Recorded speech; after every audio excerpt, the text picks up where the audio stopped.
Good afternoon. I'm going to call this session of Board of Revision to order. I'd like to begin by acknowledging that we are in Treaty 1 territory and it's traditional homeland of the Métis Nation. Our panel consists of Ron Merritt, who's farthest to my left. Right next to me is Linda McFadden, and my name is Harvey Diamond. We will be hearing applications for revision of the assessment rules in accordance with the Municipal Assessment Act. The matters for which revision have been requested are described in each application. We will limit discussion to those matters. The statements that the applicants or the assessor make at this hearing must be sworn testimony. Anyone speaking to those matters must be sworn in. Be advised that comparative assessments of properties are not considered evidence by our board. Our board is appointed annually by council and is independent of the city administration. We make our decision based on the evidence that we hear and that alone, and we issue written orders that will be mailed to all parties as soon as possible. Please note that our orders with respect to an application may be appealed to the Manitoba Municipal Board if the matter pertains to assessed value or classification, or to the Court of Queen's Bench of the Province of Manitoba if the matter pertains to an application for exemption from taxation. And should a party wish to appeal, information on to do so will be included with our order. With respect to the hearing process, I will defer matters to be addressed with each applicant following their swearing in.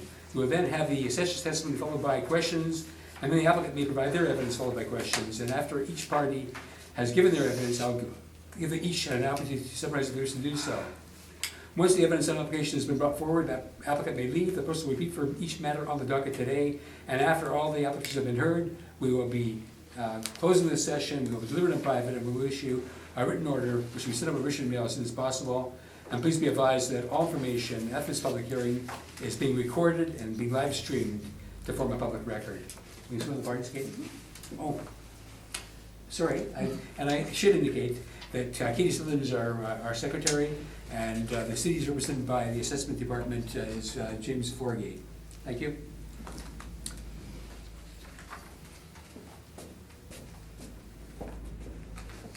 So you affirm? I'll swear. Okay. So please state your name. Jamie Fisher. Do you swear that the evidence you're about to present is the truth, the whole truth, and nothing but the truth, so help you God? I do. You? Okay. Please state your name. You affirm that the evidence you're about to present is the truth, the whole truth, and nothing but the truth? I do. Thank you. Okay, the first matter on the agenda is 957 Portage Avenue, and you can proceed when you're ready to do so. Okay. So 957 Portage Avenue is the address. The roll number is 13022019000. So I actually have a recommendation. And in fact, I'll have recommendations for each of the properties, just to give you a heads up.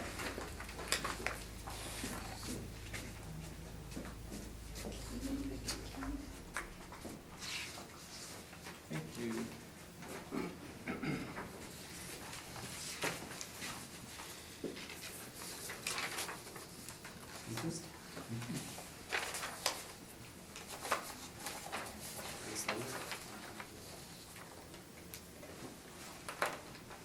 So before we get into the recommendation, maybe we can take a look at the property under Right. appeal here. Please do that.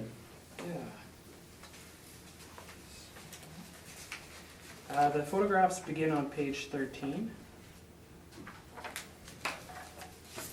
So you see an overhead view of the property with cross street Lipton Street.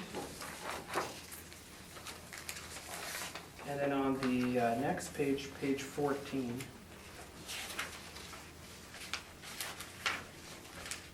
you can see the view from Lipton at the top and the view from Portage on the bottom.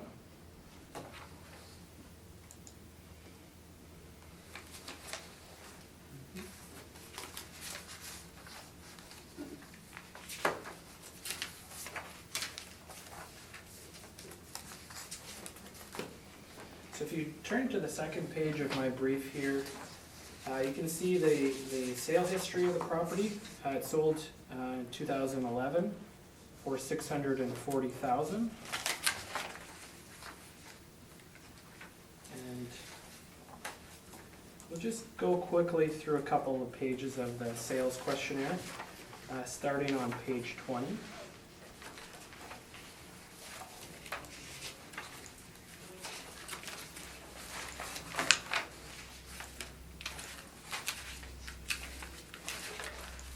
So you can see on page 20 that they swear that that's the sale price, $640,000, sold approximately July 15th, 2011. The sale was arm's length, and there was no machinery, business accounts, or furniture included in the sale. And the 15th question there, they do ask the quality of the property. They rate it average to good. They didn't improve the property much. It looks like they were planning to basically paint and carpet.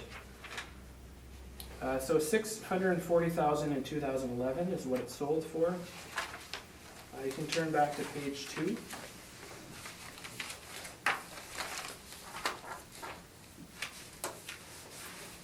And the lease that we have is for $12.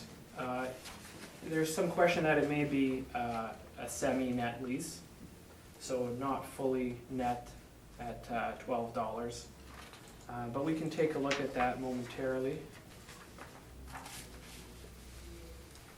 And on page 3 we have our rental comparables.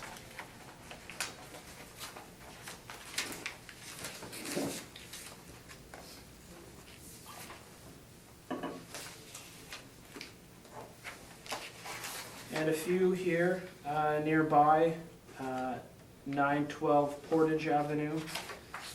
We have a rate of, sorry, let me just refer to this, of $15.25. Another property to point out is 1365, similarly sized unit, renting for $12.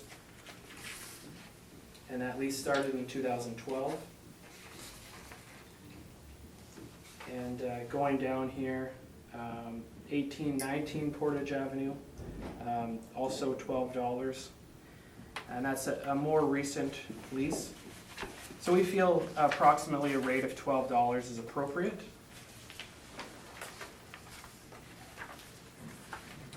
And we can refer back to the recommendation now.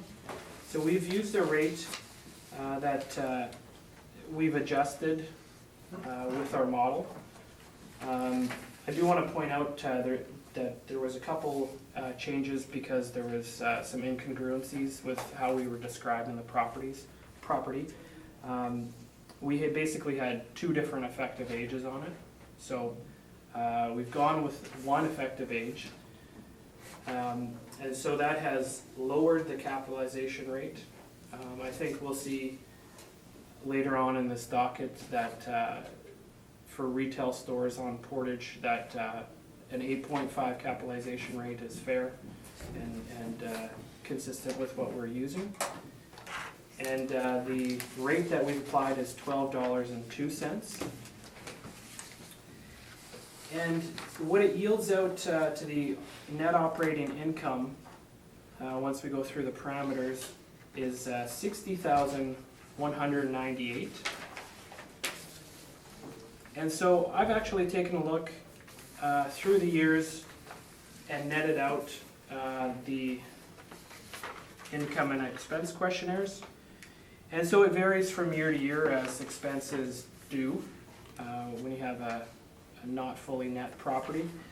And so through the years, it's ranged. So for 2017, for example, the net operating income was $57,900. For 2016, though, it was $65,285. So we're below the 2016 reported net operating income, and we're a little bit higher than the 2017 reported net operating income, but I believe that this is a fair net operating income and a fair capitalization rate. And so for the 2 changes that I've made here, it's the rental rate and the capitalization rate. Thank you. Thank you. Mr. Rack, any questions to the assessor on this? Yes, sir. Go ahead then. So you said for 2016, you had a higher NOI on that property? Correct. So that was probably because the expenses were a little lower? I believe so. Okay. Did you go back further to see how it went for, let's say, 2015, 2014, instead of just the 1 year back? I did. So 2015, we had a net operating income of 59,830.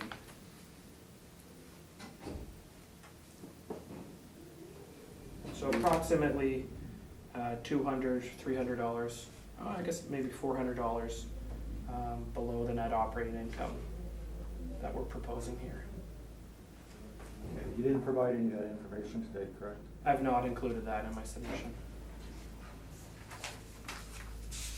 So could we turn, let's just address the sales questionnaire, page 20. And if you look at number 5, question number 5 was a market value appraisal report or opinion value completed on property at the time of sale, and he's checked off no, correct? Correct. And then on the income expense on page 21, it says, was the purchase price based on the property's net operating income? If yes, what was the capitalization rate? And he doesn't know what the capitalization rate was, correct? Correct. And he didn't purchase the property on the net operating income either, correct? Correct. The property was actually vacant at the time of purchase. And on page 2, as you stated, it's a semi-gross lease. So did you figure out exactly what he's paying in 2017 net? I have. I don't have that number handy, but I'd be glad to make the calculation. Oh, that's no problem, that's not necessary. So could we go to your comparables on page 3? Comparable number 1, 937 Portage. Do you know what that property is? What's in there? Who the tenant is? Yes, I do. I would rather not disclose the tenant's Okay, could we, name specifically, but I can tell you that it's a cafe. so it's a restaurant. Well, it's a cafe. I don't know the extent to which they provide food, but Okay. And comparable number 2, would you agree that that's actually a retail strip with parking in front of it? correct. Okay. And comparable number 3, 1318 Portage, that's a pizza restaurant, correct?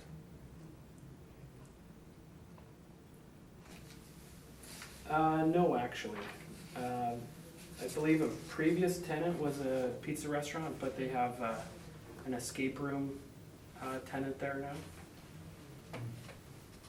Okay, and the next one, 1365 Portage, that's a bridal salon and they have on-site parking, correct? Correct. Okay.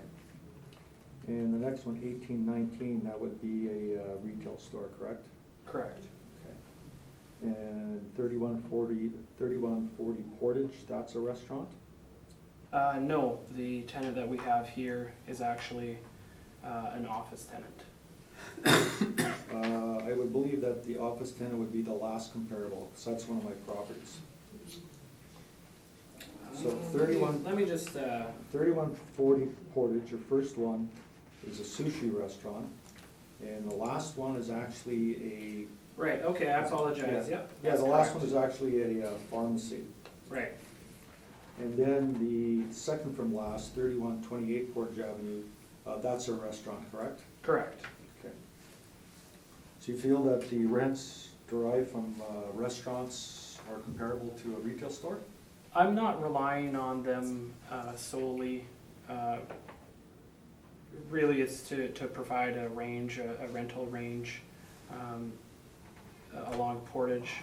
These are typical CRUs. These aren't standalone restaurants that I'm comparing. Well, actually, your 3128 Portage, second from the bottom, is an actual standalone restaurant. That's Well- actually called Indian Palace Restaurant, that's a standalone. Oh, 1328, you said? 3128, 31. second one from the bottom.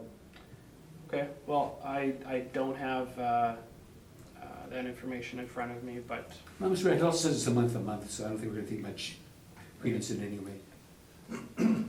So you're not relying on any of those, you're just showing a range of what the rents are? I'm providing support in that there's a range along Portage for similar quality units. And I'm using the sale and the lease in place to give general support to my recommendation. You're using the lease in place? I'm using the reported rental rate and the reported net operating income as a foundation to come up with a reasonable assessed value. Okay, so you're looking at the. I don't actually have a copy of the lease in place. If you'd like, we'd be happy to receive a copy if you have one. Well, you have the income and expense mailer, which basically says what the lease is. Right, and that's, I clarify that that's what I've been referencing Okay. throughout the years, again, 2017, 2016, and 2015. So the lease in place is a semi-gross at $12, correct? Correct. Okay, that's all my questions. Thank you. Mr. Mayor, any questions of these? Yes, Mr. Chairman, Jimmy,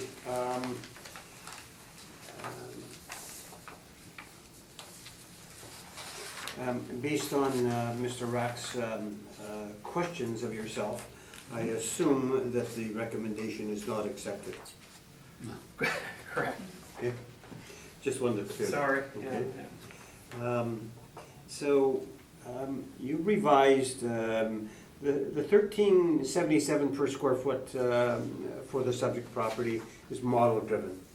Correct. Yeah. And the model also kicked out a cap rate of 9%, okay? Correct. So you, in your recommendation, you're down to 1025, okay? Yeah, 1025 a square foot. So Sorry. I'm If I may- sorry, yeah, it's 1202. Right. Okay, so how did you arrive at that? By just looking at the comparables that you had mentioned? That is not how I arrived at it. I reviewed the property and the characteristics, and I was able to see that we had mismatched effective ages. One that related to the capitalization rate, and one that related to the rental rate. And so through adjusting and matching the effective ages, it has lowered the capitalization rate and lowered the rental rate, which have opposite effects on the value. So you think that the subject does warrant the 8.5% cap rate that you finalized? I do, yes. I thank you then, thank you. Thank you. Ms. McFadden, any questions? So sorry, just for clarification, you adjusted those parameters in the model and the model kicked out a new value for you? Correct. Is that correct? Okay, so it's still model driven? Yes. It's just been corrected for certain characteristics? Absolutely. All right, that's all my questions. Okay, Thank you. so just to get straight then, so you have an NOI now that basically is reflective in the mailers that you've been receiving, which I guess you use some confirmation. Right. And you indicated you found that the model incorrectly at first gave the wrong information or the wrong response because it got the wrong information. So Right. so you manually adjusted the age of the building, and that was what led to decreasing the per square foot amount that it would rent for by the Right. model. And it also changed the cap rate from 9% to 8.5%. Right. So what year would the cap rate have changed on? Like, what was the difference that the model had to begin with, and what changed it? So we had a effective age of 1949 for the cap rate, Right? and a effective age for the premise at 1975. So it went from 1949 to 1975. Right. Well, see, you know, Okay. we have two spots, and this gets technical and confusing, I apologize, but we have two spots to enter in the effective ages because that's just how the Okay. model works. So the model would we'd stipulate a 9% cap rate for 1949 property and an 8.5% for 1974 property. Approximately, Yeah. yes. Okay, that's my questions, thank you. Thank you. Okay, Mr. Rack, you can proceed with your. Thank you. So if you look at my first page of the brief, you'll see that the rent is a semi-net. You'll see that the actual costs are not that bad, and you've got maintenance repairs is only let's say $5,500, which is quite low and acceptable. So basically, you're coming down to a net operating income of $57,953. There is a municipal board pending on this property.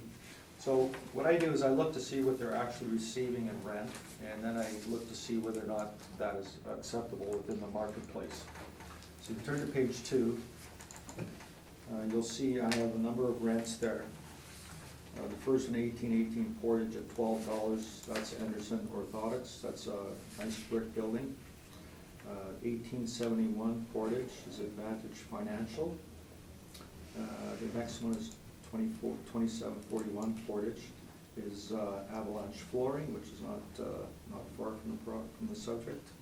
And you've got 1381 Portage, which that is a picture of the building below. And you'll see it's actually been vacant since 2015. I think it's similar in quality as the subject building, and that's at $10. 3421 Portage is farther out, so the rent's a little lower at $7. And then 3096 Portage is Global Books, and they're at $10. It's actually Global Books and aluminum. It's a record place called Aluminum something. And then the first one at 508 Portage is actually converted retail into a Subway.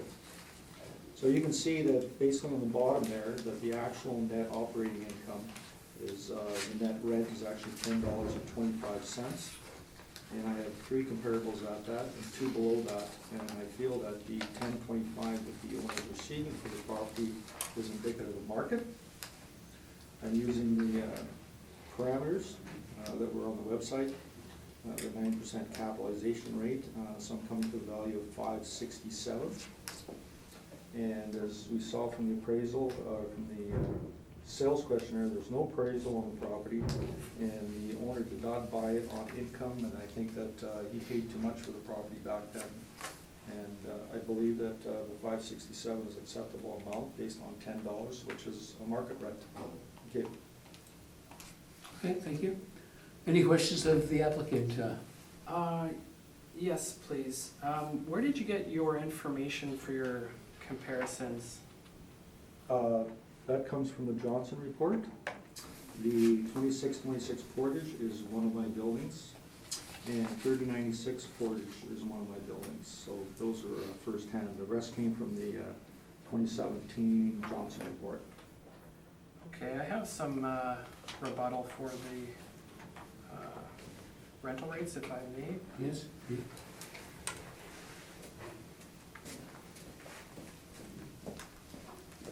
you.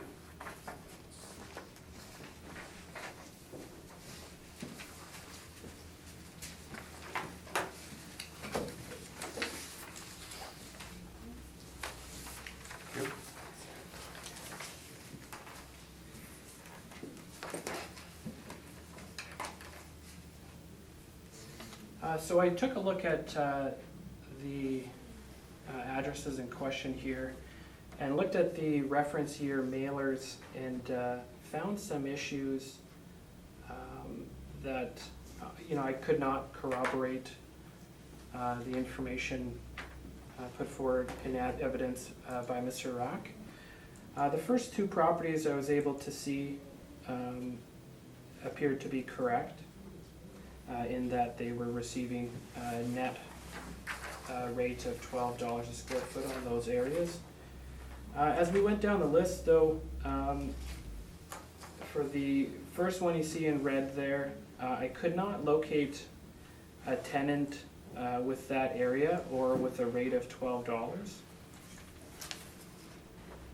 And I actually went, in these cases where I could not confirm in the reference year, I went back through several years of submissions and did not locate basically any these ones in the red through our income and expense questionnaires. And I have brought those in case it was really required. I'd prefer not to hand them out. I've only got one copy of each, but I do have them here. For example, the next one, 2626, there's a slightly different area on that, so that's a small change. But that property is lacking an interior finish. And it actually, on the point of capitalization rates, gets a 7.4 capitalization rate. So, and I don't think there's a dispute with that. We'll be seeing that property later on in this docket. As you keep going down, the next one here, 1381 Portage Avenue.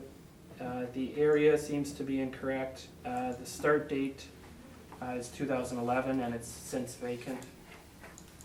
I believe a year before the reference date. 3421 is a very large property. They haven't submitted an income and expense questionnaire since 2009, and before that 2007.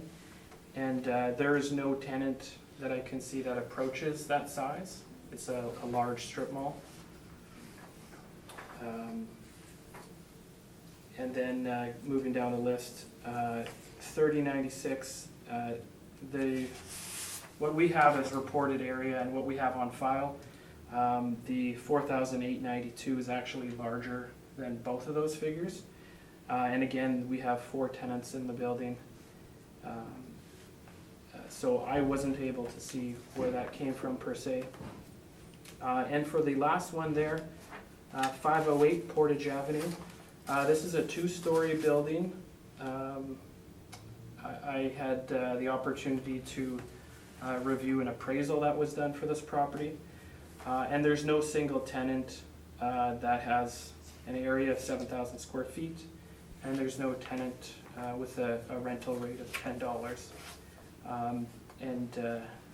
It is correct to say that there is a subway in the building, but I couldn't determine who this was describing this rental rate. And more broadly, we don't have lease starts throughout this list of comparables either. So I think that's my rebuttal presentation. Okay, so you're gonna be asking questions on the presentation of the applicant, and the applicant's gonna have to ask you questions on the basis of your rebuttal. Right. So we're doing this in a funny way, so I'm not sure which Right. procedure we should do first. I think since it's fresh in our mind, I think I'm gonna ask Mr. Rapp if he has any questions on the rebuttal first. Sure. Okay? Thank you. Looking at 3896 Portage Avenue, there's actually 3 tenants in there. It's not a 4-tenant building. Okay, you're asking questions now. Mr. Okay. Okay. Could you tell me who the 4 tenants are at 3096 Portage? I would rather not disclose the names of the tenants, but I can certainly refer to. You know, I need The to say information this, that you we know, any have. of us could drive by and see who the tenants are, we have addresses, so I don't know how Okay. secret it really is. When you have I just, addresses, and the you only know? reason why I say that Yeah. is because I know that we're asked to Yeah. black out the names. I understand, but as soon as you have addresses though, I mean, Sure. it's pretty easy to, if Okay. anybody really wants to do the effort, they Okay, can find out pretty quickly. I can do that then. So the information that I have.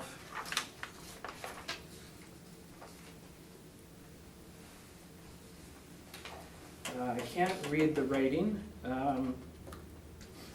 It's an individual's name, Doug Effelson. He's an MLA, I think. Okay. So again, That would be my, sorry.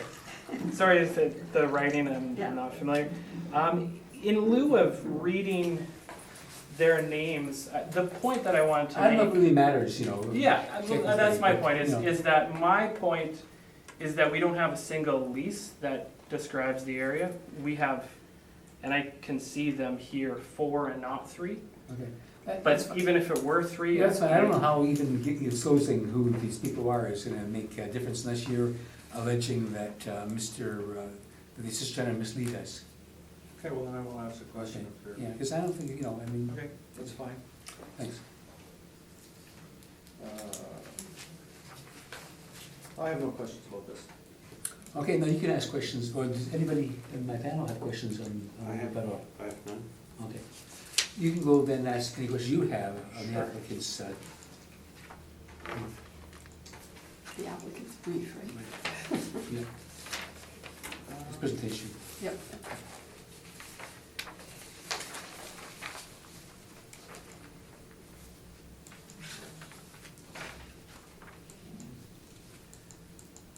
So in 2018, in the cycle, there was a assessment and taxation recommendation that was accepted.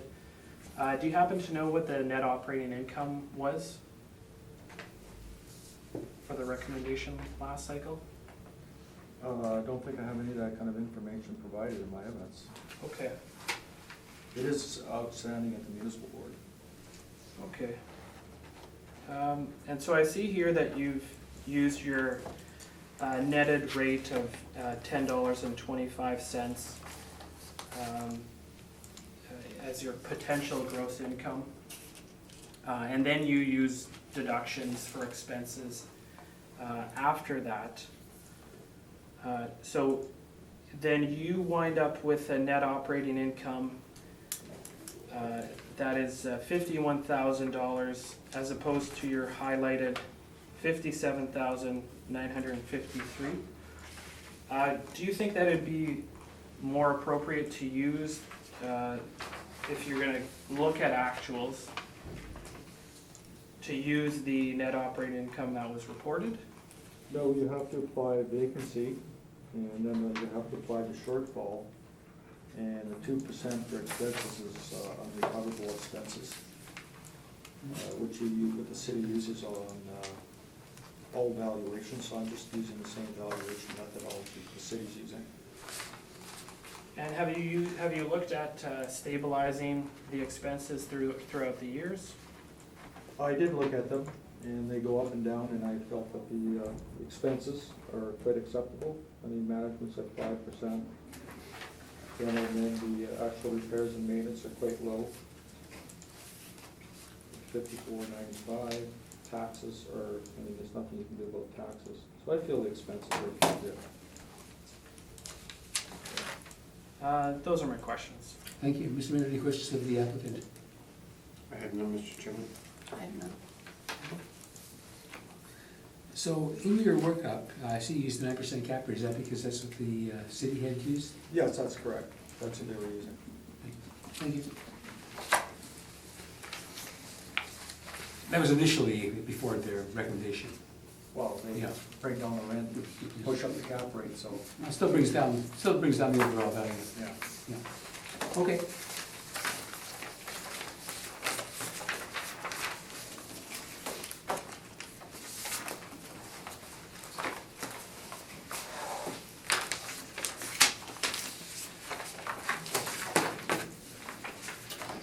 Okay, next matter is 120 Higgins Avenue.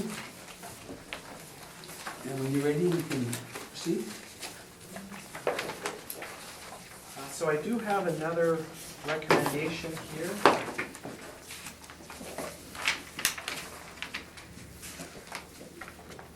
Thank you.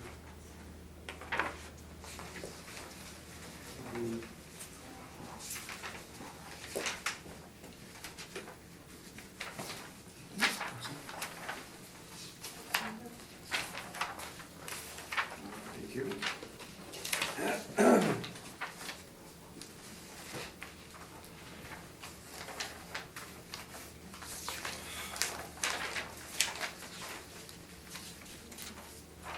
So the property under appeal is 120 Higgins Avenue. The roll number is 13096046900. And we'll take a look at the property before we get into the details of my recommendation. So you can see on page 12, the overhead shot here. It is at the base of the Disraeli Bridge.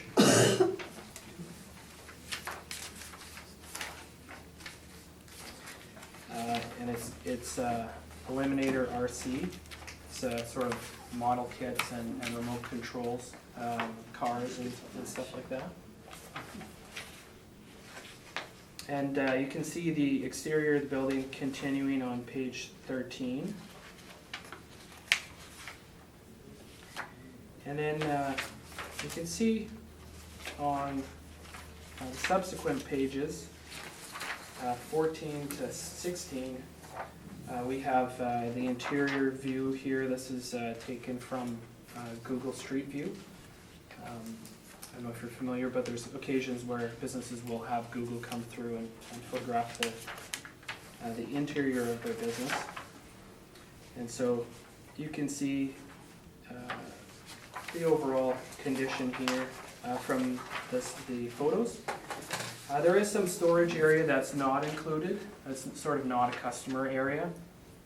And I think we'll see in Mr. Rack's brief that some of the flooring issues are found in the storage area, but I'll let him speak to that.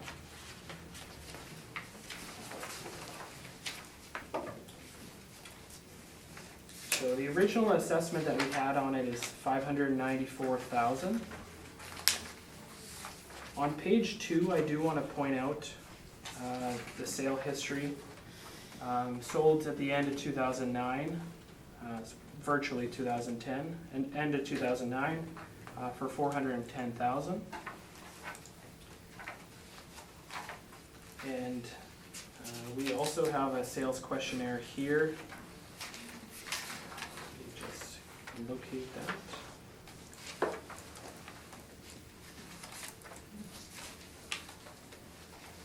And that begins on page 10. And so you see here, $410,000. The questionnaire relays that the sale price was agreed upon on November 4th, 2009. The sale is arm's length. There were no other items included in the purchase price, being machinery, business accounts, or furniture.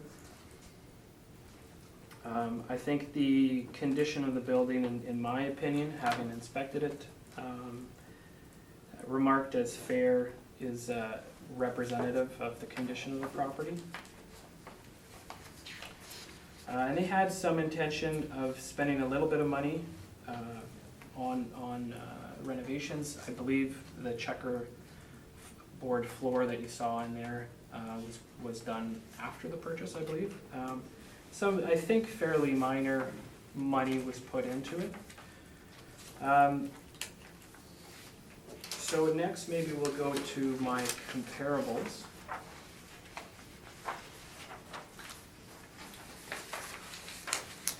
While this is considered a retail property, I actually looked at light industrial use properties for rental rate comparables. So storage, warehouse, light manufacturing, things of that nature, and I tried to keep it within the area. And they range from $365 up to $635, actually up to $816. I would say the range that would be appropriate for this property would be between $4 and $5, in my opinion. So we've looked to 515 Waterfront Drive. It's a property with a similar sized unit in a similar area with a similar age, and it has a rate of $4.25. And so if you look back at our recommendation, we've changed the rental rate to $4.25. And it comes up with a value of $433,000. Again, the sale price in 2009, basically 2010, was for $410,000. So we're looking at a $23,000 increase over 8 to 10 years, I guess 8 years if you look at the reference date. So we feel that that's a fair number to propose for recommendation. And my understanding is, having spoken to Mr. Rack prior to hearing, that he won't be accepting. But regardless, that's my presentation. That's fine. Okay, Mr. Rack, any questions then? You can Yes, see. on your recommendation here, so you're looking, you've looked at the sale price of the property, so the board of revision reduced it 2018 to $307,000. So you're looking for basically a 40.1% increase to bring it up to 433, correct? I'm not concerned with the increase and how large that increase is. This property has been appealed numerous times.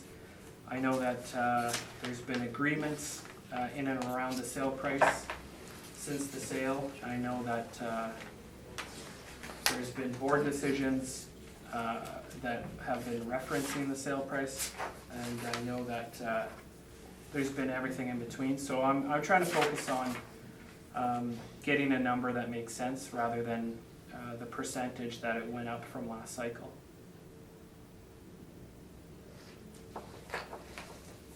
Would you agree it works out mathematically at 40.1% increase?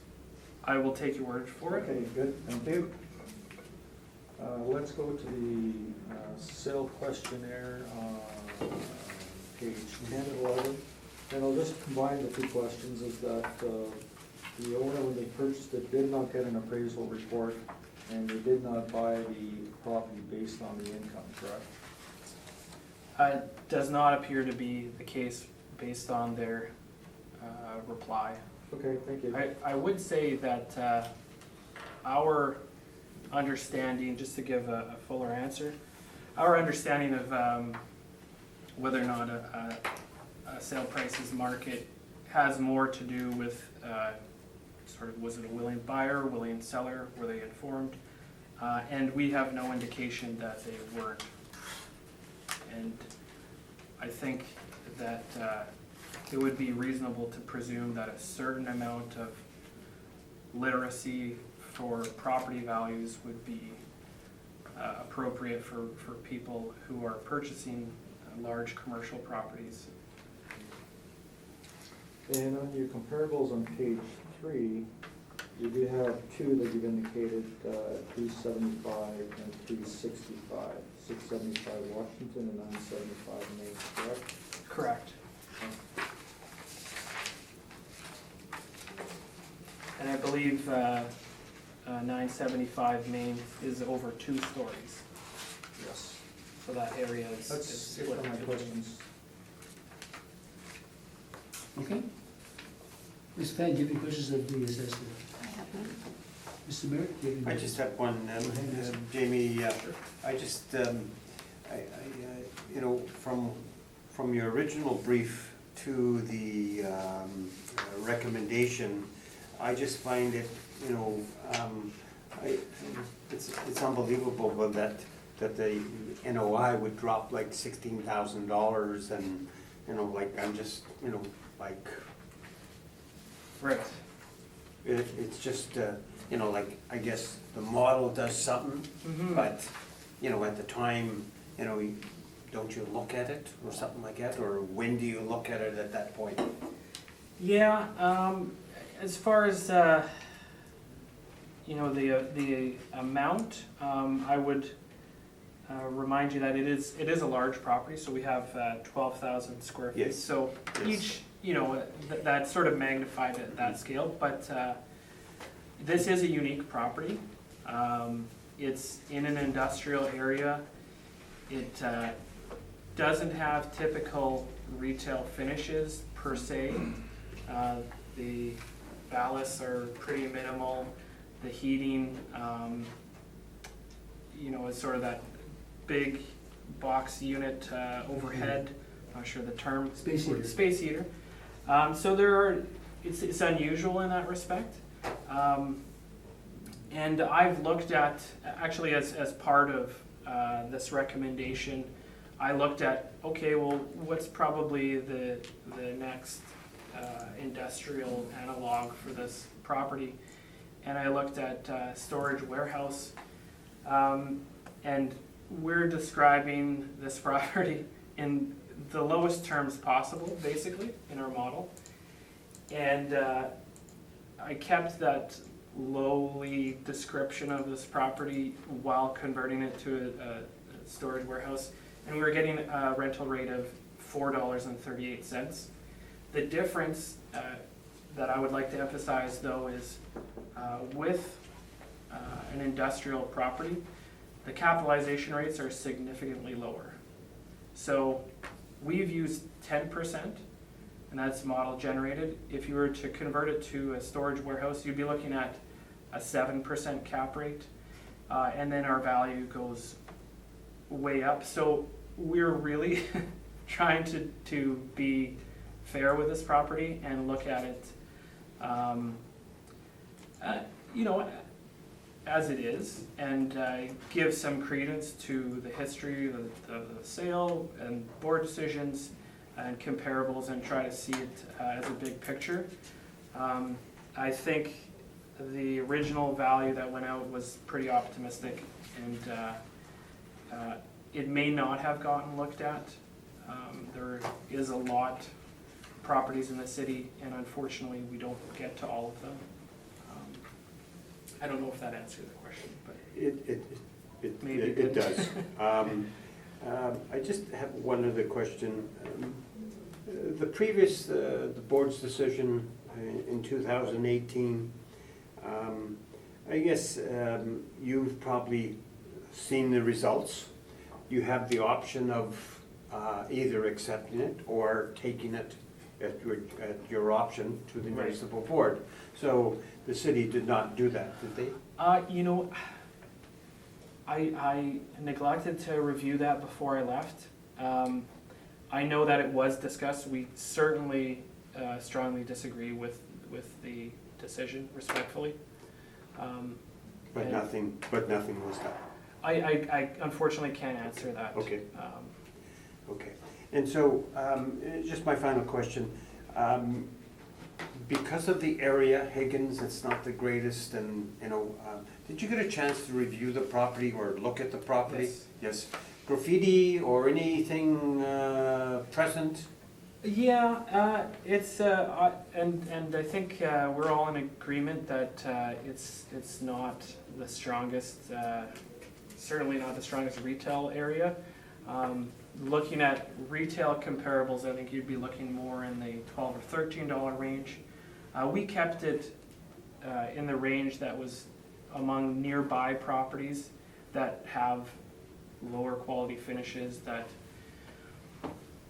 if this property were to go vacant, it would probably go faster as a storage warehouse or something along those lines. So we certainly tried to appreciate the area that it was located in.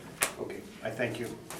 Okay, so I have a couple of questions. So first of all, I get the impression that the property itself is, if it uses retail, you need a tenant that's a destination tenant. In other words, people are gonna go there because they need the items that are being sold by it. It's not gonna get business because of the area it's in. Right, So you need a unique tenant to occupy this right, as a retail. right. And so I'd then be correct too, the model would have known it to be retail when it proposed the original square footage rental. Right, yep. And you adjust that manually. With my recommendation, yes. And you do some manually, and the 10% cap rate, you say you have a higher cap rate for retail than you do for storage space, what would that be? So, it's the way that the market works for, in terms of capitalization rates, and it's the way that our model works. I'm not an expert at industrial properties. If you, I'm looking at page number 6. yeah, Yes, no, so I see that,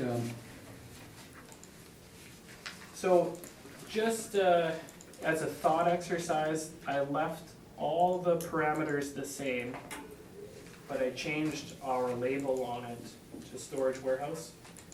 And our I model, see that that it shows lower rates for industrial than Right. it does for retail. right, and I think, you know, comes down to, I think, a question of investment and how strong a market are industrial tenants, Okay. and maybe the level of finish and risk associated, and things along that nature. But I don't have an intimate knowledge for the valuation of industrial. Thank you. Okay, Mr. Rapp, you can proceed with your evidence. I have just some more model information on this comparables.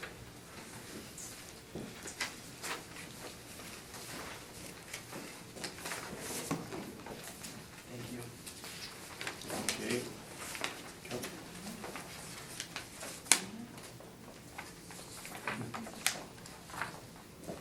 So you look at the top first comparable, 771 Main.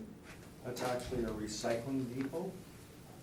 So you can see inside the building it is quite industrial. I don't think that would be comparable to the subject, and you can drive forklifts and trucks around inside because they recycle. 1309 Mountain Avenue, just below, is actually a full-fledged warehouse with, I would imagine there must be 18 to 20-foot high ceilings in there with multiple loading docks. And the 21,630 square feet the assessor is using for the building, I don't know if that's a partial lease, but I've used this as comparables for some of my other properties, and that building's a lot larger than 21,630 square feet. But regardless, it's, I don't think it's comparable because it actually is a full-sized storage warehouse. If you turn the page, you'll see that 970 Main, which is basically, the assessor has $3.65. It's a better location from the subject, and I've been in there, and because I bought my air conditioning unit from them 2 years ago. I would say the inside finish is better. It's got multiple windows, and it could be a comparable to the subject for the use the subject's being used for as far as retail. 555 Logan is actually Western Glove, which you can see is not comparable to the subject property at all.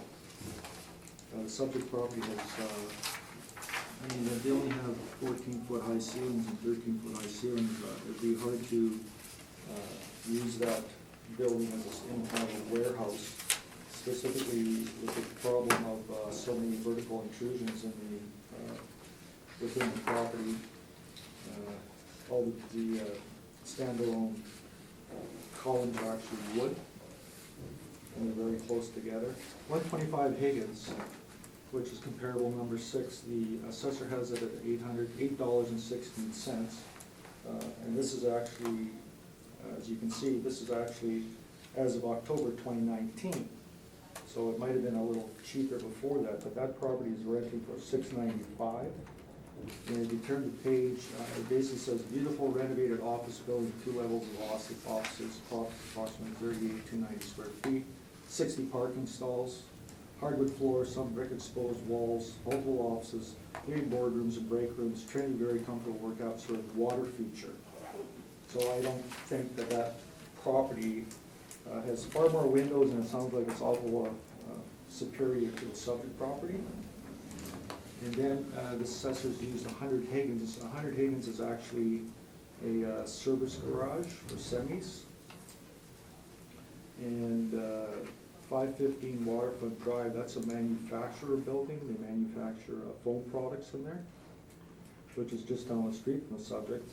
And 100 Alexander's, you'll see those I'm guessing those are 24-foot, 22 to 24-foot high ceilings in there, and that's a definite storage warehouse. You can see the trucks pulled up to the loading docks.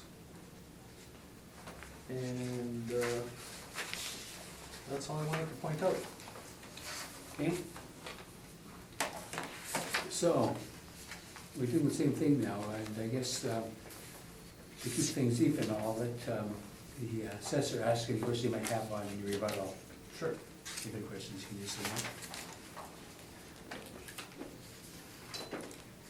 no. Do you know how tall the ceilings are on 771 Main Street? No, you do not. So you see an overhead garage there. Well, maybe I'll say, do you agree that it would be a similar height to the subject? That's hard to say with the different things that are in the building. I would have to say that those are higher ceilings in the subject. You would agree that 771 Main Street is very minimally finished?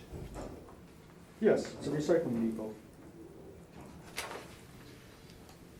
But it would have to be built to withstand the weight of trucks and forklifts to move around in there. And I know the subject property, I mean, their floors are all cracked, and because of the, there's an ongoing litigation with the city because of them building the new Disraeli freeway. When they're banging piles into the ground, they actually cracked up the floor and shifted the building. Okay, you're asking questions right now, so. Pardon? You'll have a chance to give your evidence, you're asking your questions right now. 1309 Mountain Avenue, I believe you had mentioned that you believe that the building to be larger than 21,000 square feet. Yes, I believe it to be larger than that. You would agree, though, that there may be more than one tenant? Yes, I stated that, probably. Okay.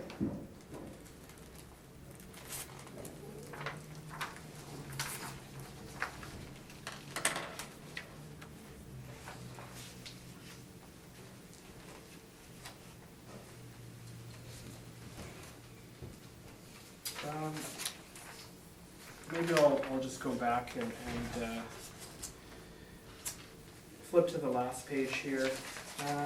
So you've indicated here Vitafoam Products Canada at 515 Waterfront Drive.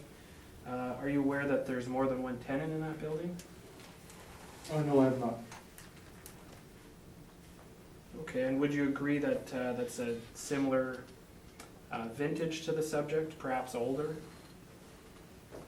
It could be older, it's not the same type of building, one-story building, that's, I would disagree with that, it's probably been multiple stories. I haven't been in that building, so. I didn't ask you about the stories.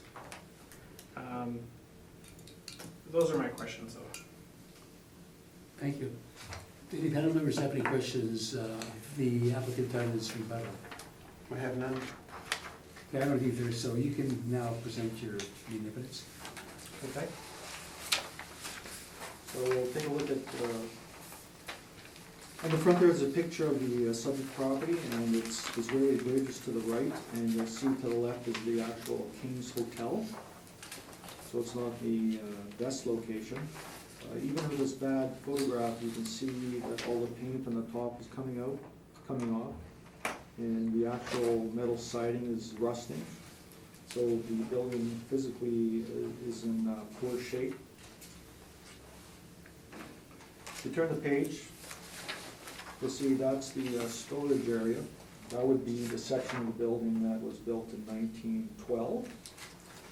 So you can see there is some water penetration, and the ceiling has been covered with plywood in some locations. You can see on that area in the bottom picture that the original rough sawn wood planking floor is actually exposed, so the tiles have come off. And you can see with this bad picture that the floors are quite worn on that 1912 side. It is like an old warehouse of sorts. If you turn the page, you'll see that you can see that's in the 1941 building. Well, the top picture is actually the old building, 1912 section. And it's got, as the assessor said, space heaters, and the vertical columns are actually wood. The bottom, the assessor showing pictures of the interior of the property. The floors are quite, floors have a little bit of unlevelness to them due to the construction of the Disraeli freeway. When they're putting the piles in, there was some shifting. I don't know if they've ever settled that suit. So if you turn to the next page, you'll see that between 2018, when the board decided it was 307, till the 2020 reassessment of the property increased 93%.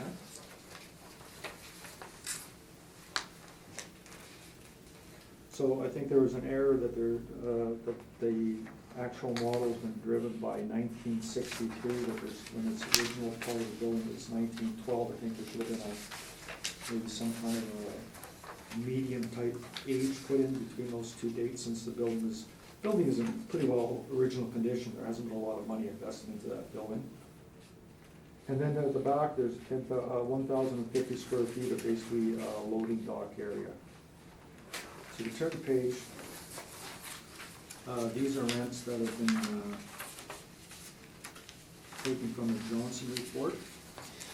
So you'll see that 312 William Avenue actually went up from a lower rate than that to $4. And that's from the 2018 Johnson report. That's basically across from Red River. Down, you see next one is 9 and 11 Higgins, 1971. That's a building that you're looking right at, plus the one to the left that looks like the front of a house. So the closest one is 9 and the one on the left is 11. And that's a multi-tenant building where they're asking $3.50. And that would be about the best comparable close to the subject for rent. If you look at the next page, and that's 41 Madison at $4. And the bottom is 1111 Ellis at $3.95, which is a flea market. And then I have some sales, Charles, Main Street, Richard, and Ellen. And so we get an average of sales of $25.83, and actually the best comparable is 981 Main Street, which is just down the street from the subject property once you hit Main Street. And that was sold basically for $21.10, and that was sold per square foot.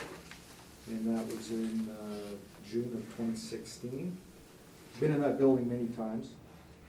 I bought my first motorcycle when I was 16 out of that building. So we basically, at that rate, you get $259,000. I'm based on the age, condition, and location. I'm using $3.50 a square foot. Running through the parameters, and I'm getting a $348,000. So basically, moving it up about $40,000 from 2018, and that's roughly about a 15% increase. That's my presentation. Thank you. Questions of the applicant? On your page 5, 312 William, it says asking rent is $4. Are you aware that that's over multiple stories? Yes, I know it's a multiple-story building. Okay. And these asking rents are from the Johnson report? Correct. And they're not rents that have been achieved in the market, per se? Well, it's asking, so I don't know if they ever rented them at that amount. Okay. I also have some rebuttal handout, if I may.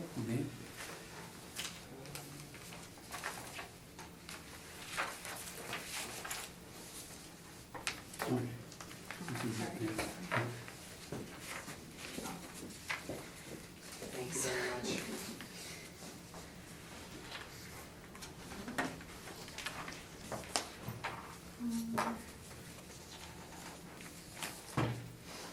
Thank you.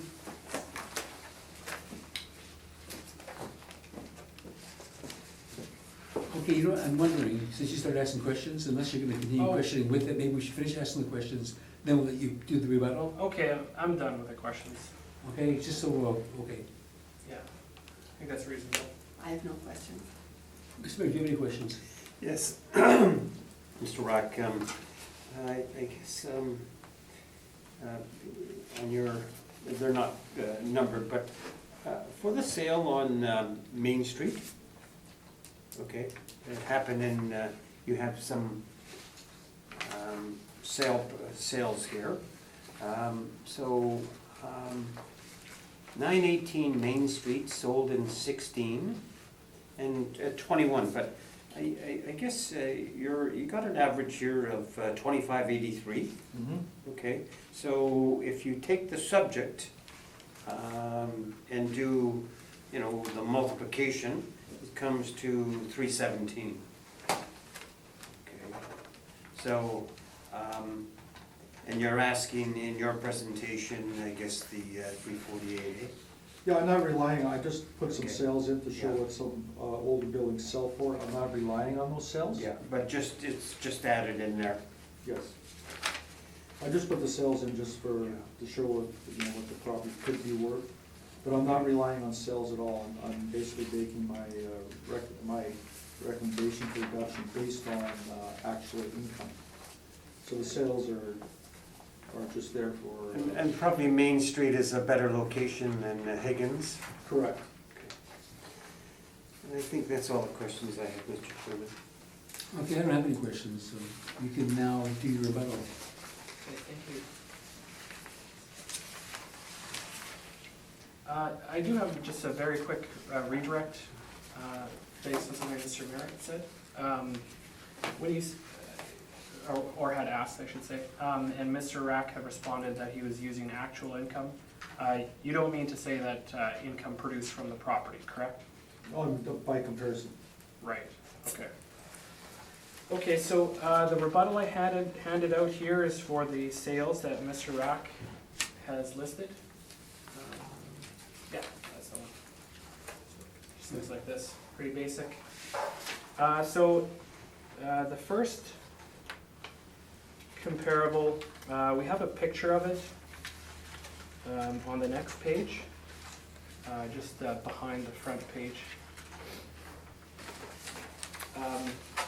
It's a scrap metal business that's run out of it. You can see in the picture, it's piecemeal construction, and you can see broken windows on the top picture there.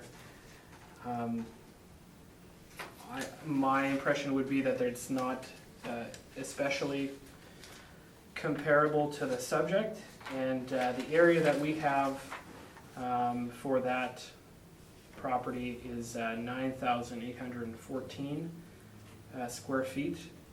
So I'm not sure where the area that Mr. Rack has comes from, but my indication would be that it's a little bit smaller there. The second sale, 981 Main Street. We didn't have any notes with regards to the sale, but I would question whether or not it was an open transaction, bona fide sale. It looks like some money has been spent, but you can see basically the page 3 of my rebuttal. They've turned around and in March of 2018 have listed the property for $1,350,000. So it's a far cry from the $165,000 approximately 2 years earlier. So I would caution on putting much weight on that sale, given that it seems to be asking for a completely different realm on the market today. The next sale is 1383 Richard Avenue. So it's actually 2 buildings. It's half of one building here, you can see on the back side, basically page 4, on the back side of the second page. You can see the second building here, MRD Glass and Auto Body. It's basically half of a building right beside the train tracks there. And that's actually the company that purchased the property. The director of it is the previous owner of the property. So I shouldn't even say related parties, it's the same party. So I would caution against using that sale. And then finally, The last one that I have here is the final page. This property sold again, this time closer to the reference date. Let me just review, if I may.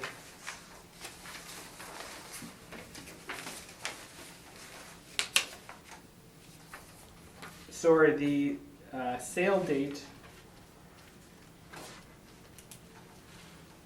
is incorrect. That should be 2018.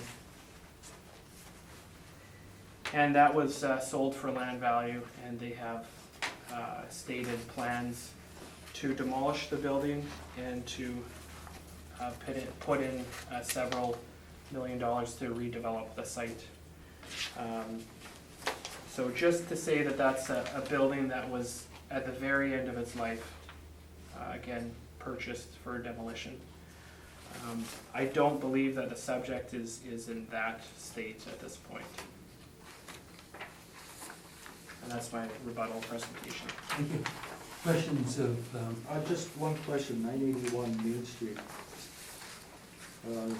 Is obviously, the building was purchased in my brief for the amount that's stated, and they went in, and it says right here, building was extensively renovated in 2017, including roof, heating system, sprinkler system, washroom, lighting, electrical, floors, windows, and doors. So that's basically after the sale, correct? Correct. No further questions. thank you. Any questions of the assessor on the rebuttal, Mr. Merritt? No, sir? Mr. Patton? No, You have thank it? you. And I don't either. Okay. So, okay,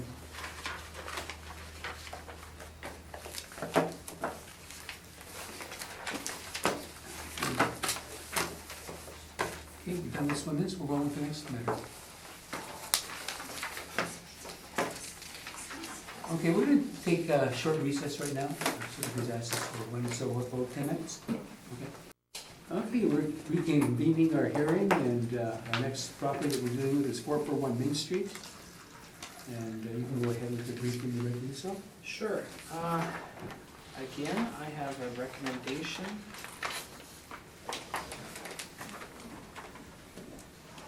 Thank you very much. It's okay, I'm getting my stuff straight today.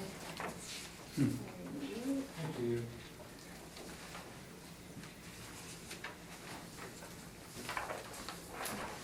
Thank you, Kenny, just slow it down there, thank you. Thank you. Okay, we've got your recommendation, and you can proceed. So the address is 441 Main Street. The roll number is 13062775000. Just quickly refer you to the photographs. Starting on page 8. On page 8, you see an overhead view of the property. Cross Street is Bannatyne there. And you can see it's a historic bank building. On page 9, there's some more shots of the side and the front of the building. And you can see on page 11, this is a nightclub. These are photographs from Google search. There's mezz space that you can see here in the bar tenancy, and that's the main floor. And you can see that a little bit more on page 12. So when we refer to the second floor, we're not actually counting that mezz in that description. So if you were to count the mezz, there'd be 4 stories, but 3 outside of the mezz. And then you can see we have a listing on page 13, and then some photographs that came from the listing. This is on the 2nd and 3rd floor. and that continues on page 15 and 16.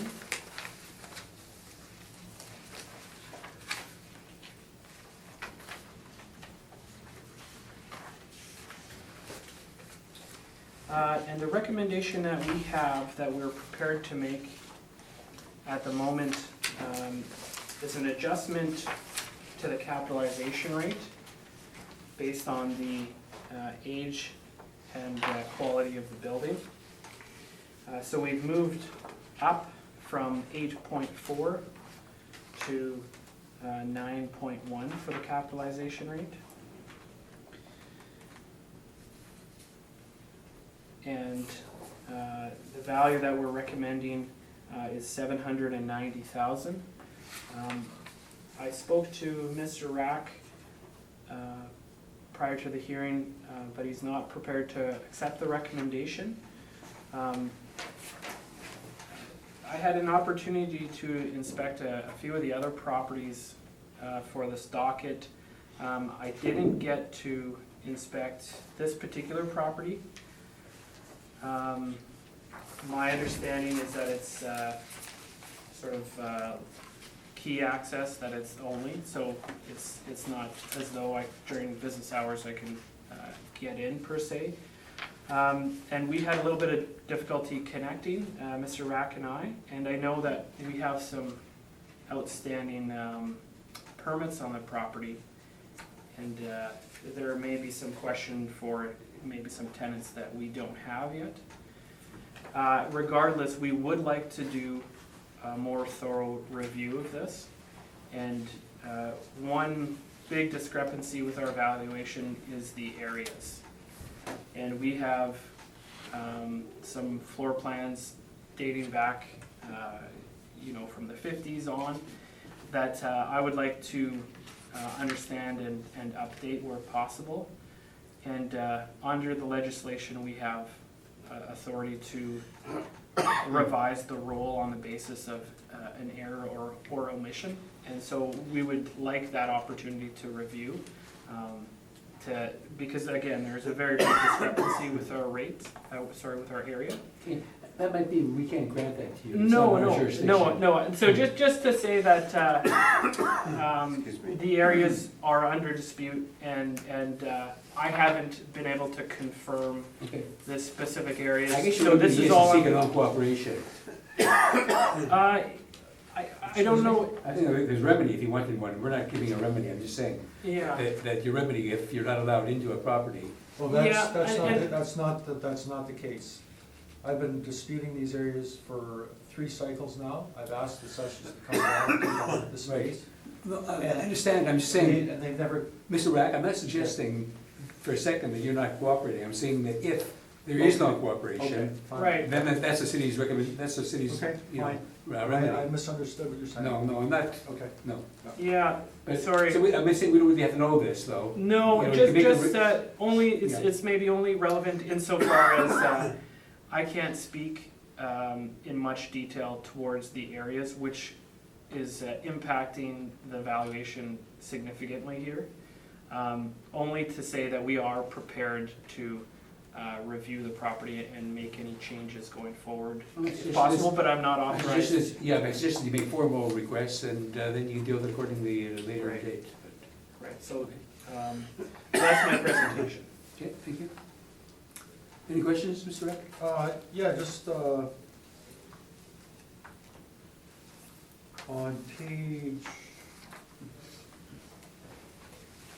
page 9, the only way to get into the upper floors is by that side entrance, correct? I would expect that would probably be true. I don't have that information.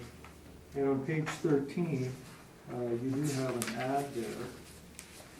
And you can see that, I worked out the numbers, so basically for 350 square feet, he's asking $13.71 gross. And for 550 square feet, he's asking $12 gross. And if you look at the 2016 expenses, they would be $12. So did you, are you aware of that? 2016 expenses? 2017. 2017? Around $12.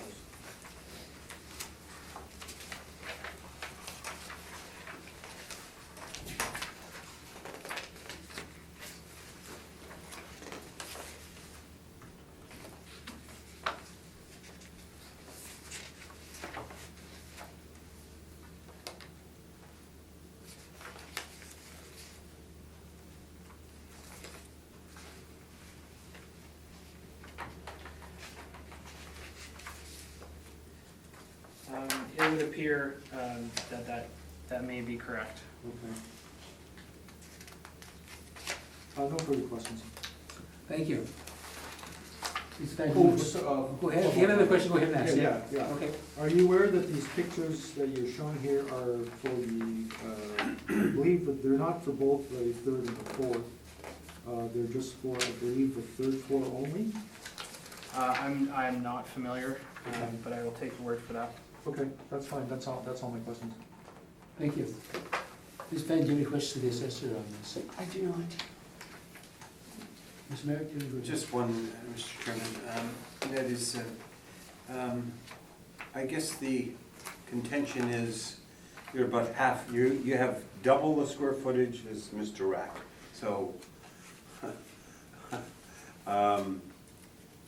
your square footage, you've always maintained that particular number? As far as I've seen, Okay, in the last few cycles? right, Okay, so it's always been that contention. right. I have no further questions then. Thank you. Okay, taking Mr. Merritt's questioning, have you reviewed original permits when the space was changed from a bank to what it is now to see what space was applied for to, and what occupancy permits were given for it? I have reviewed the occupancy permits. Yes. We don't have a lot on file, and the information that we do have, I've reviewed. I unfortunately was not able to make a determination. The best determination that I have is that we're closer to my figure, but I can't be certain of that without further inspection, and I apologize, I know this is sort of a difficult position for the board to be in. But for the best of our records, I've also reviewed on, we keep floor plans for each tenant, and what we have on file, which may be dated. And again, I have looked at what has been kept on file with regards to permits, and I can't give a definitive answer, but my impression is that it is larger than that, at this point. My impression is that it's larger than Mr. Rack's figures. Have you viewed any permits since the original occupancy, not being a bank, that have varied any of the units? Like, there were permits taken out to change any floor plans? Nothing that or anything? seems to contradict the areas. Okay. Like I said, I don't want to make accusations, but there's no real recent permits that we have for the property, Right. so I don't know if So it you has don't know, changed or. okay, you can't say definitively. Correct. That's fine. Mr. Chairman, Yes. it leaves the panel in a little bit of dilemma because, I did look at Mr. Rack's and he's about half Yeah, the I size. haven't got it yet, but I think what Okay. happens is, Okay. we're gonna have to make a decision on the basis of the information we have. Yes, And if the city feels that there's wrong information that we based it on, they've got the option of requiring an inspection, and they can make changes to the assessment after doing so, absolutely. you know? Okay, thank you. Okay, Mr. Rack, go ahead.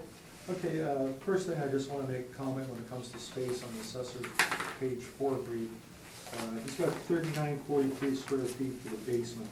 I've been down there. You rent the main floor as a cabaret, and the basement comes in with that rent. I didn't even enjoy walking down in that basement. It's 1906 down there. The walls are actually, as it even stated in that ad that the assessor had, that the walls in that building are like 2 feet thick. That's an old stone foundation down there. And it's not the prettiest space. Anyways, going to my brief. And I'll state that the board has always used, in the decisions, my areas that I've come up with. So you can see basically, same pictures assessor provided. The side entrance is how you get up to the, we'll call it third and fourth floors. You can see a picture there of the third floor with the nicer floors. The second floor is a different configuration. The hallways are narrower on the north side of the building. You know what, to help you look at this, use the back 2 pages of my brief. So since there was a discrepancy in the areas, an assessor did came down, I'll just say about a month ago. He didn't inform me, he didn't inform the owner, and he just showed up and started punching numbers into the speaker box there and got a hold of the lawyers that actually occupy some space. They're a nonprofit law agency, and he wanted to ask some questions about what the work the owner had done. He wanted to come measure up rooms. They wouldn't let him in. The owner called him, and like, I've been waiting for this for years. And I mean, the building's right beside the assessment department. I don't know how hard it is to get in there. But anyway, so the owner basically said to him, if you want to come inspect that space, you either call him or you call me. I mean, I don't think it's appropriate just to walk in a building and you're gonna start walking around through everybody's unit and start measuring. So the owner and myself actually went in there a couple weeks later, and we threw a tape on every square footage. The owner does a better job of making the diagram. Page 13 is his diagram, and page 14 is my diagram. So there's been a couple little changes I'll go through, but we measured every room, and so I think I'm pretty accurate on the square footage, and I've gone up a little bit on square footage.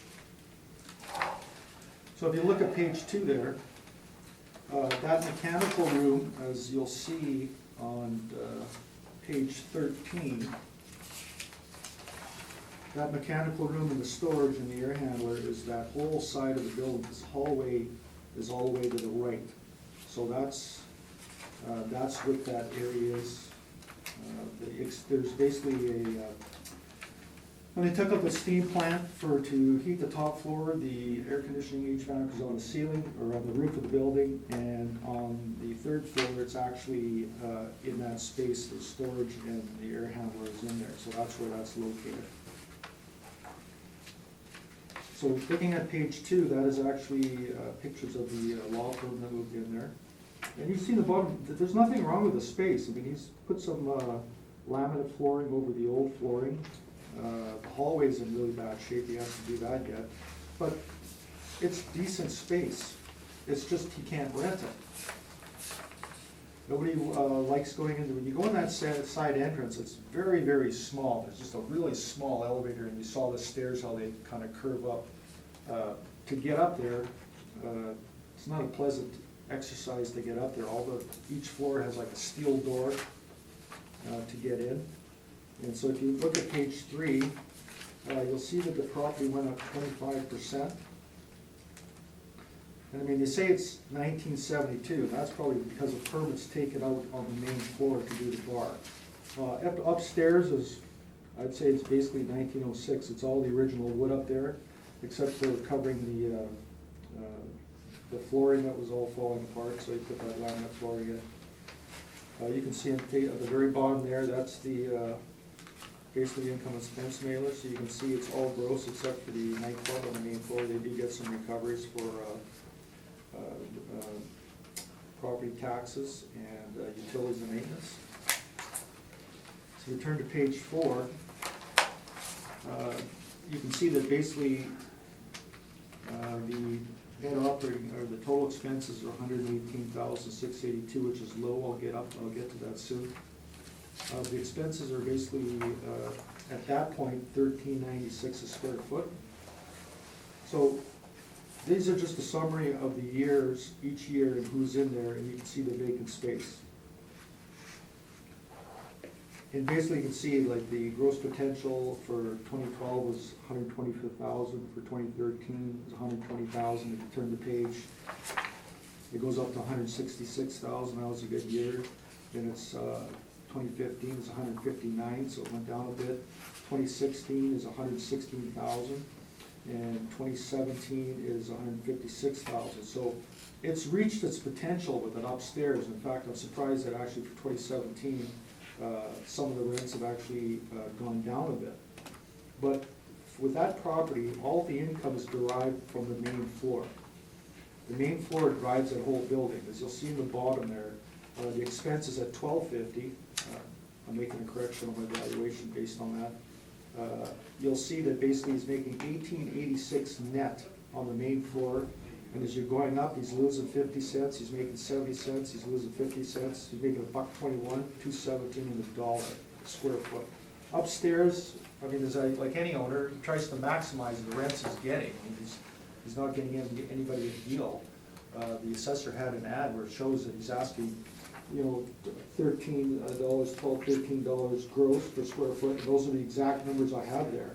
We've got 12, 13, 20, 12, 13, 71, 14, 67, and 13, 50. So basically, that's exactly what he's getting. So if you turn to page 6, based on going in and measuring everything up, the top picture there at the end of, I believe that's the second floor, or the third floor. Oh, no, sorry, the top floor. I had an open concept kitchen at the back. It was never used by anyone for a long time. So basically, he had ripped that out, and he made that part of another unit. So that's actually gone. So that's why the space has increased to 8878 square feet. So you can see the gross rents he's getting. And for the vacant spaces, I actually applied $15 gross, for the assessor showing in his comparables around $13 gross. So I've moved that up a couple of dollars to get a potential with all the vacant spaces of basically $162,480. So the average of the actual potential gross rent over all the years I showed is basically $147,750, and I'm using $162,480. So it's higher than all those years' averages.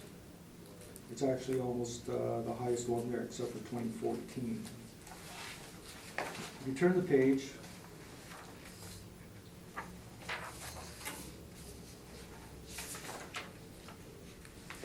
you'll see the actual total expenses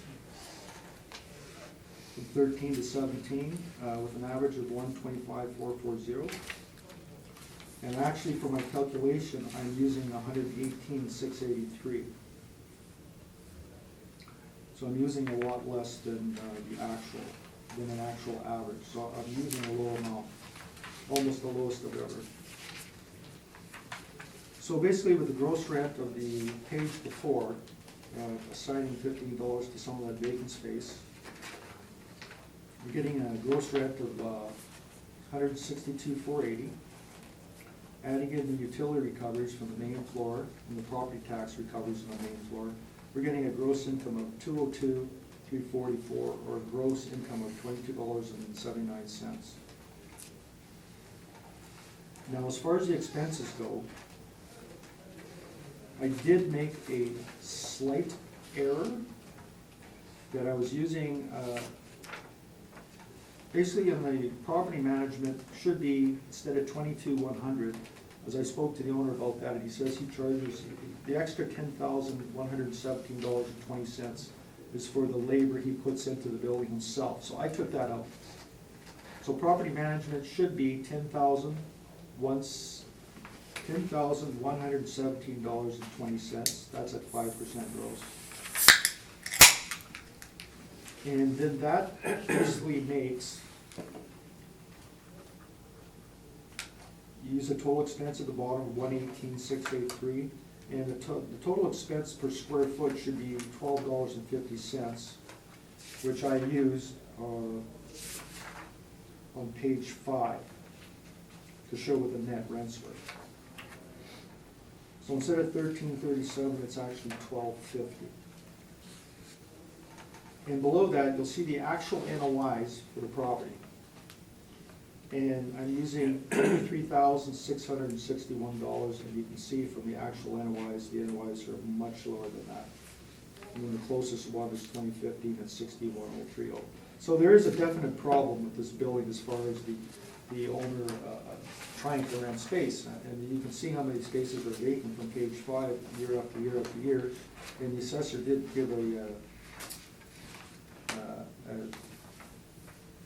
picture of what the owner's actually trying to get for today as far as a gross rent. So page 8, this is a similar type building. This is 217 McDermott, which is just down, it's on like one block down, one building up from the subject property. It suffers the same problems as subject property, in that all the top floors basically just pay for the expenses. It's the main floor restaurant and the 2 retail units on the main floor that actually drive the rent of the building. Otherwise, the building wouldn't survive. The upstairs floors do nothing, and it's basically in original condition too. The only difference from the subject property is that it doesn't, the subject property does have an elevator. This one has an elevator, but it hasn't worked for years. So you can see it's roughly the same kind of age at 1911. It's getting 20% vacancy and a 12% cap rate. And that cap rate is to represent or to acknowledge the fact that all the income from that property is derived from the main floor. Excuse me. May I intervene for just a moment here? So you're looking at, this is the 2020, is this the 2020 assessment that you're looking at? Yes, And so of comparable property? yes. I think as part of the rules, we're not gonna be comparing assessments. Actually, no, we're not comparing assessments, I'm not comparing assessment. but I think he's showing, this property, what is it, off of income summary? Showing an income summary on it? It literally says comparison at the top of the page. Well- If you wanted to continue, sure, that's okay. Well, basically, you know, if he's just referring to the assessment, I think he's doing more than that. He's not saying that our property should be assessed, this one's got a lower assessment, and our property should be assessed likewise. I think that's what we consider as a comparative assessment. Okay. You know, That's It- that's how I understand It strikes me that we're reviewing the assessment of another property. okay, I thought he was going into more detail on that, if that's all it is, you know, we're not That's all gonna consider a comparative assessment, so. No, I'm not If that's where you're going comparing on, I didn't think you were, but. No, I'm not Okay. going at comparing assessments at all. I'm just showing a similar type building, and this building was discussed with one of the managers, and we settled that building last year based on that whole premise that this is I'm using as a comparison as far as what a cap rate can go to when the building has a problem. Okay. So they tried to address that, so I'm showing the 12% cap rate. So we turn to the next page. The Board of Revision used a 10% cap rate last time. I think the building was actually, since 2018, the owner has, painted it up, done some minor repairs, put down that flooring for that tenant. I think the building is like capped out. It's, as far as what it can generate in rent, the main floor rent hasn't changed for years. I know that downstairs over the last, I think, 20 years, they've gone bankrupt 3 or 4 times. And this would be considered a Class B office building, same as the previous page that I showed you of McDermott. So basically, by changing the net rent, it's going up 87 cents due to the reduction in the actual expenses from 13 down to 12.50. So now the actual net rent I'm using is $10.29 a square foot. That will make a slight difference in the calculation, and the value I'm looking for now is $615,000. Now, if we use the department's parameters, and we take the area, we're getting $6.89 a square foot, and using the department's cap rate at 8.4%, we're getting a value of basically, oh, and I made an error there, it's not supposed to be 687 square foot, it's supposed to be 689 a square foot, sorry. So that makes a difference of the valuation from the city's department, from the department, if they had the area right, that building would be worth $500,000 by that calculation, and I'm looking for $615,000. Page 10 is just some of the income and expense mailers. The owner said 25% vacancy, 30% vacancy, return again. He's always, I can't understand why the assessor would think that there's 15,000 square feet in there. When, as you can see, going back to 2012, 8,500 square feet is an income expense mailer. 2013, 8,500 square feet. And the 2014, or 2013 income expense mailer, because its end date is March. And then you turn to 2014, it's 8,500 square feet, and all the tenants are down at the bottom. 2015, 8,500 square feet, again, the tenants are listed. And if you turn to the next page, for 2016, it's 8,500 square feet. So it's not like they haven't known that if they look through that, what the square footage is. So if you turn to page 13, you'll see how everything's set up, and actually you'll see that unit 301, that's the legal aid. And you'll see it, in order to get that space, they knocked out 2 walls and put some arches in between 2 units. And you have 2 units on the front, and you've got the air handler, the storage, and 2 washrooms.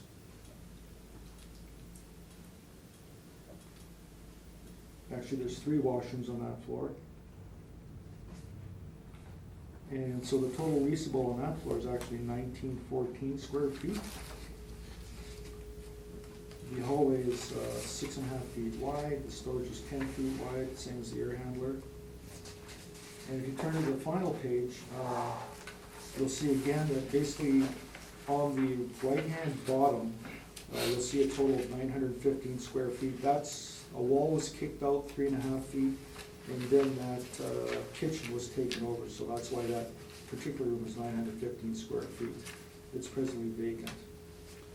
And you'll see the other rooms, I added in the storage area for 262 square feet. Even though he's not leasing it, I added that space in. And then there's one unit on the top right-hand corner that says non-rentable. And that's because the entrance to the emergency stairs to go outside the building, emergency exit, actually you have to go for that one room that's 144 square feet. So there's nothing in that room. It has to be maintained open, it can't be rented because that's the emergency exit into that stairwell. And the rentable area on that floor is 2364 square feet. And that's my presentation. Thank you. Questions of the applicant? Sure, please. You had mentioned the basement was unfinished, I believe, or you're characterizing it along those lines? Is that correct? Oh, yes, very much so.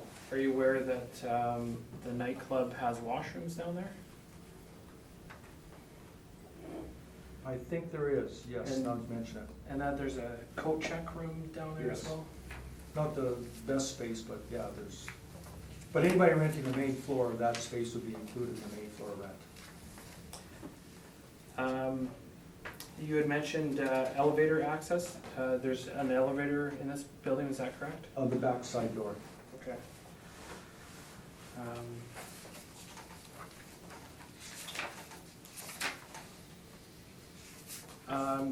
So I wasn't a party to the agreement, but my understanding on page 8, that this particular property, 217 McDermott, faced significant risk because of the conditions of floors 2 to 5, and that this was more to do with the condition of the property, and that normally a cap rate and a vacancy allowance would not be those rates that are listed here. Can you speak to the condition Well, I was of gonna those ask, floors, or the reason? well, I was for gonna those ask, I was adjustments? gonna ask you, what do you mean by the condition of the floors? Conditions of the levels 2 through 5. My understanding was that there were the physical condition that they were in posed a risk to the property. Not aware of that. Maybe you can speak to that? Not aware of that. Okay, those are my questions. Do you have any questions of the applicant? I have none, Mr. Chairman. I don't have any. Okay, so basically, your request for 615 is using your page 10 with changes, do you have anything written out to show those changes? That you, Page 10 is, are you sure it's page 10? is it page 10? I think so. That's page 10. Oh. A different page. You're talking about the workup? Yeah. Okay. And you asked me if the 615 was from the changes? Well, it is, obviously, because Yes, you yes. had, so just give me right now the changes that you've made and the numbers you put there. The change I made was basically, I had, I hope it's the same page for you, page 7. In the expenses in the middle there, Right? property management was 22,100. Usually it's 5% of the effective gross income.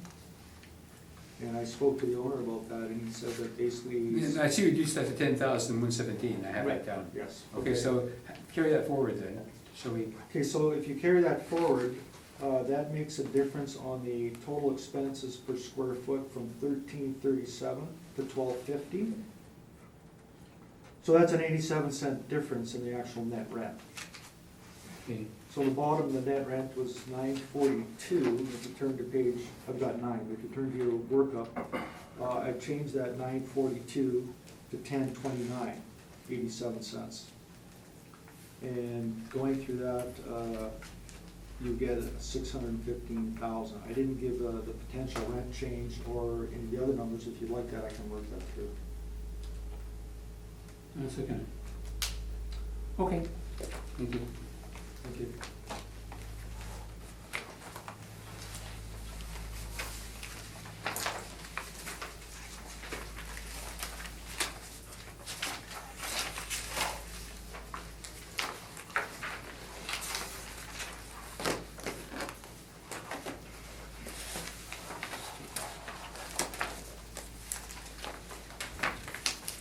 Okay, our next property is 2630 Portage Avenue.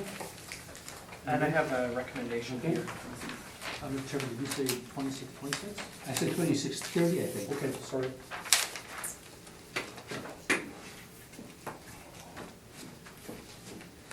Thank you.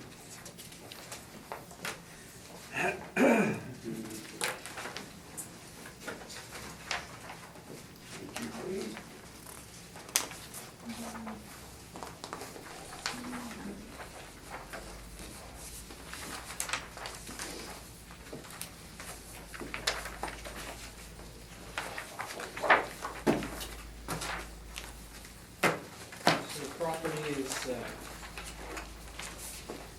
2630 Portage Avenue. Roll number is 070758. And 1, 2, 3, 5 zeros.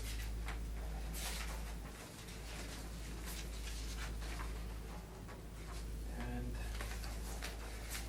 you can see pictures of the property on page 12. And page 13.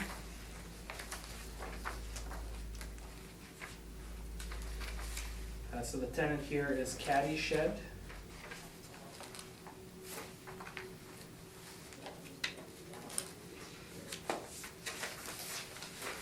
And don't believe I have it page 2, but on page 10, you can see the subject's lease.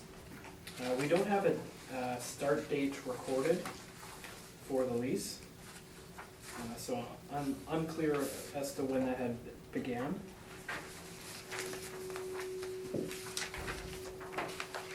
And the rate is approximately $12,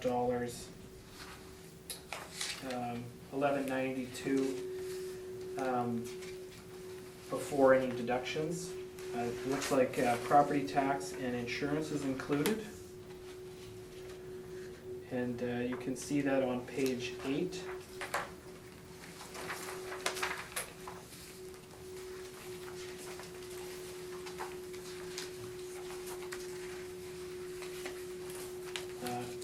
And I will assume assume that they intend to say property management and property taxes that we had seen on page 10. So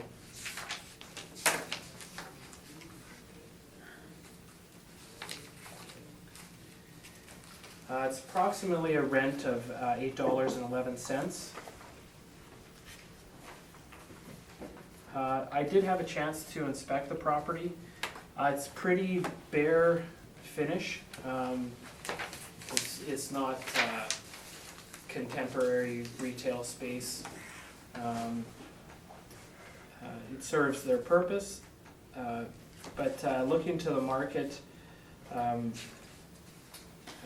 believe a rate between $9 and $10 would be appropriate for this property. You can see my comparables on page 3.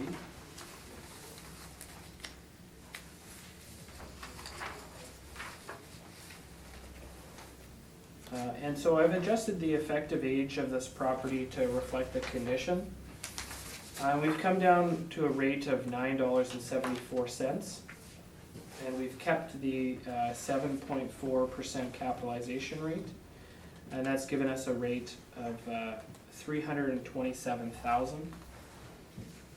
And just for background knowledge, at this point, this is such a value that land value would be taken over.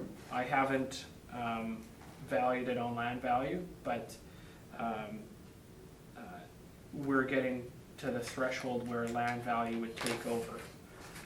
Again, for this cycle, we have not gone that route, but I'm prepared to make it a recommendation of $327,000. Thank you. Thanks. You're accepting it. So you can ask questions then.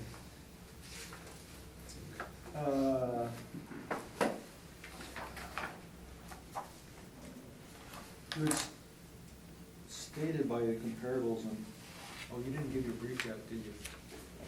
No, you can ask questions in my brief. Yeah. Okay. Sorry, I was thinking, can only do one thing at a time. So you were stating that basically an appropriate rate for this property would be between $9 and $10, correct? Correct. Okay. And you have an indication that actually your third comparable is at $9, correct? Correct. Okay, that's all my questions. Ms. McFadden, any questions? I note that you have a potential leasable space of 2823, but on the information submitted by the owner, it's 2700. Do you have an explanation for that? We're using the full space of the building. It's just one tenant and so owner occupied. There are some areas that, this is a converted building.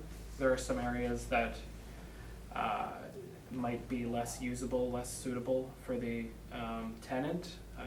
Otherwise, it could be that, you know, the lease uses a different way to calculate the space.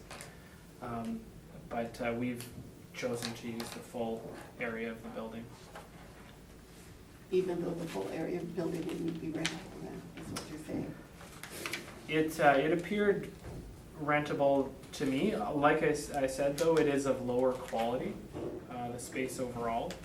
But I have not, there's no areas that were cordoned off or specifically unused.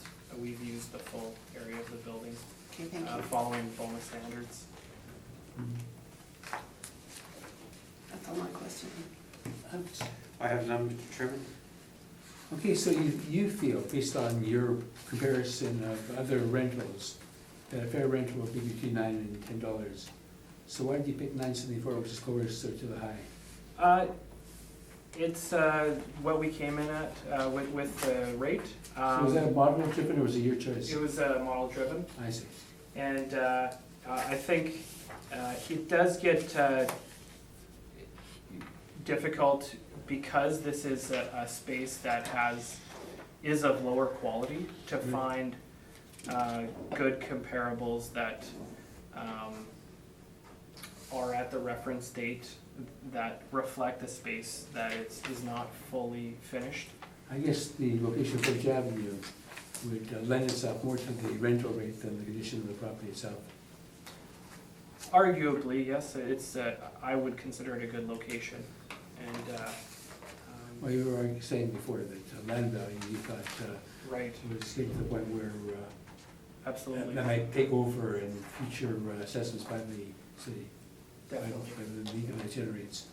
Definitely, and there was a level of awareness not to handicap that position by going to the lowest possible value, really, that we recognize that there is value in the land. That's fine, thank you. Thank you. Hey, that's the question, so you can proceed with your brief, Mr. Just a quick pictures of the inside of the building for a little bit of rebuttal. So you have a look at it. This property is actually, it's, as you see from the front picture of the Assessor's Brief of mine, the property is not very wide, and it's long and narrow.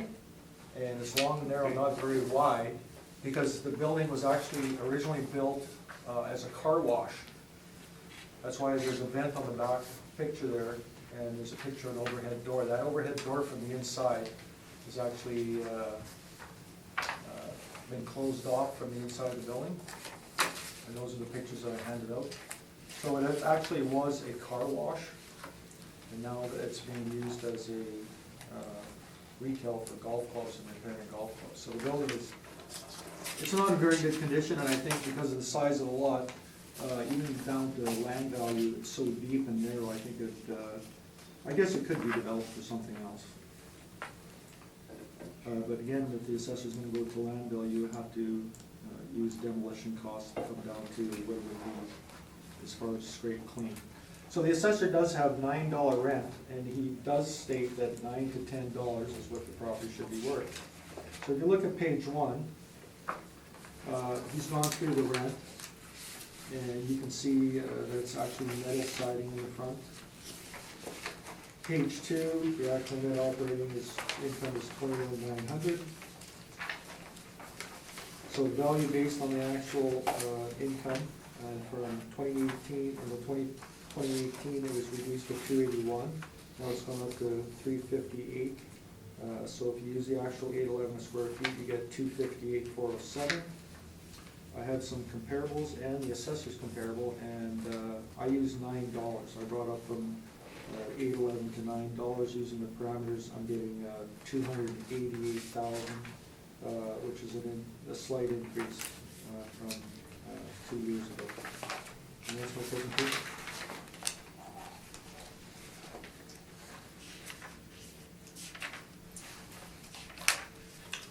Any questions? Just a couple brief ones. Do you know when the lease began at this property?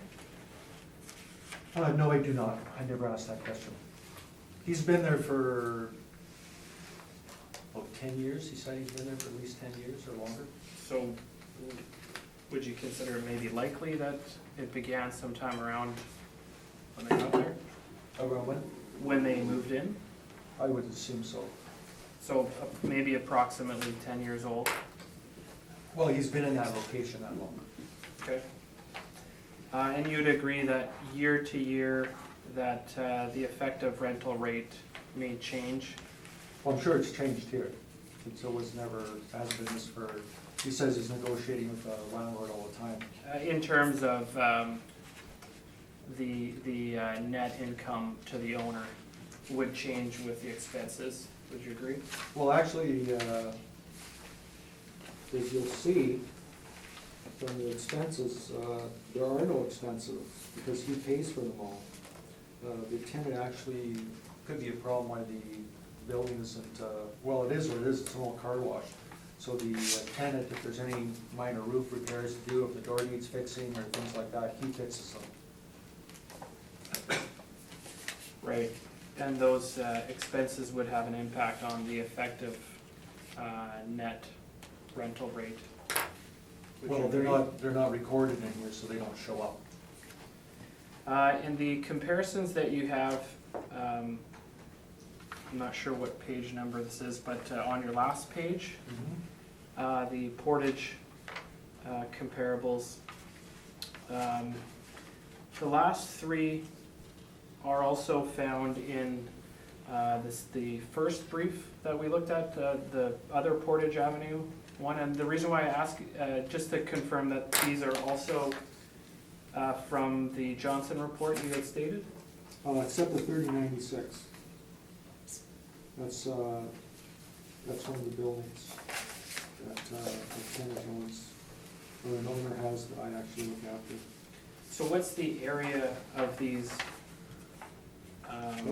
comparables, do you recall? They're all around the same size, as I recall, but surprised they didn't put in there.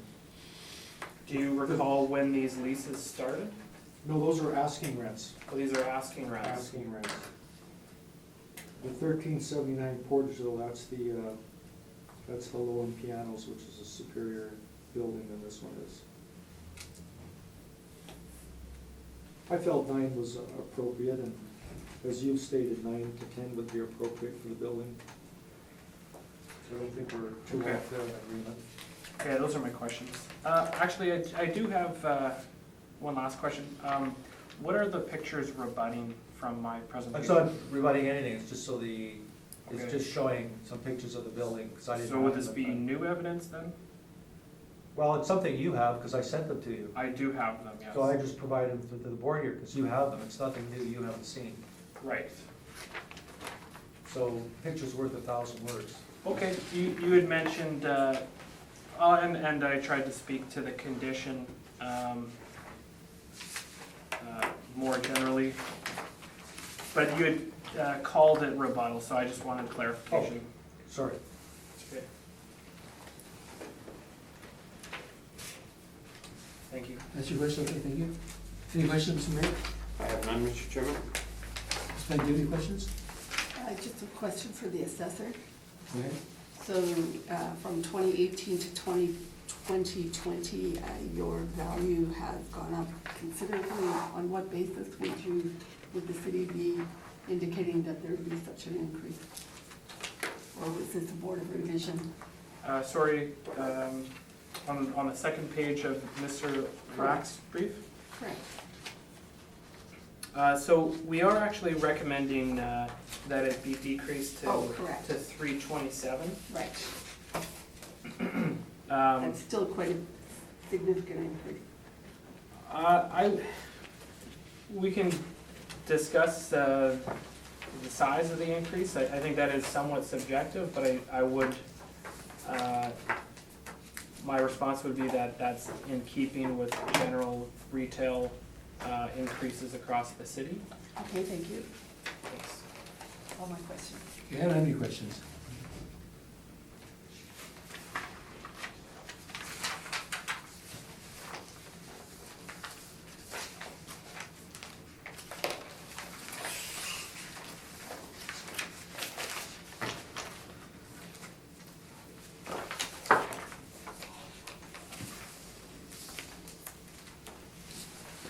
Okay.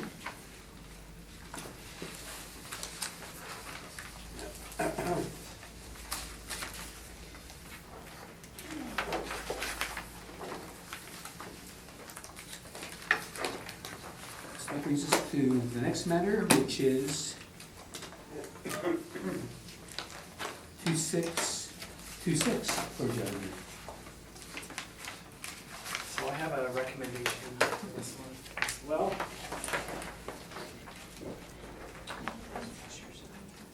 Sure.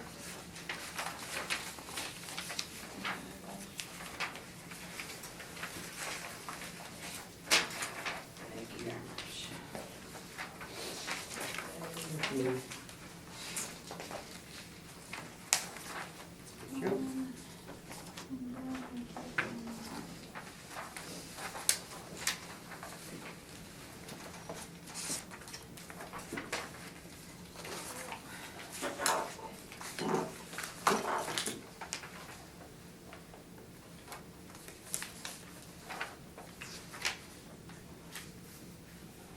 I'm assuming, Mr. Radford, you're not agreeing with this recommendation either.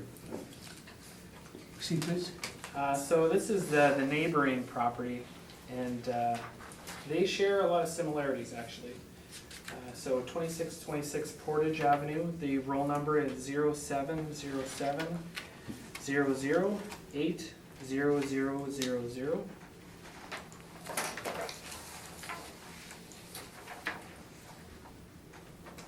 And you can see on page 12, my understanding is that this at one point was a 7-Eleven. And you can see it continue on page 13. That's avalanche flooring now.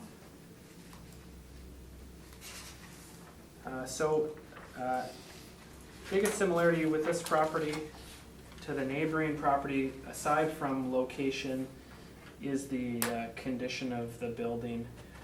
It again has minimal finish. It's basically a reception front counter kind of area, and then some washrooms, and then it's basically storage for the flooring. I had a chance to inspect it when I inspected the neighboring property as well. And so similarly, we've adjusted the effective age on this property, and the rental rate has come down to $9.61. Likewise, we've used the same comparables as our last property that we looked at. The only difference here is that it's a little bit larger, so the final value comes in a little bit higher and is a value of $365,000. And especially with this property, you can see on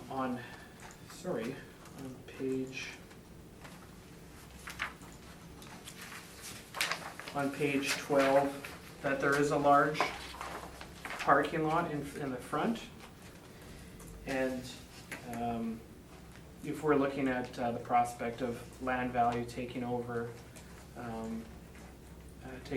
income value, when you have a lot of land comparatively, it's sort of more apt to do that.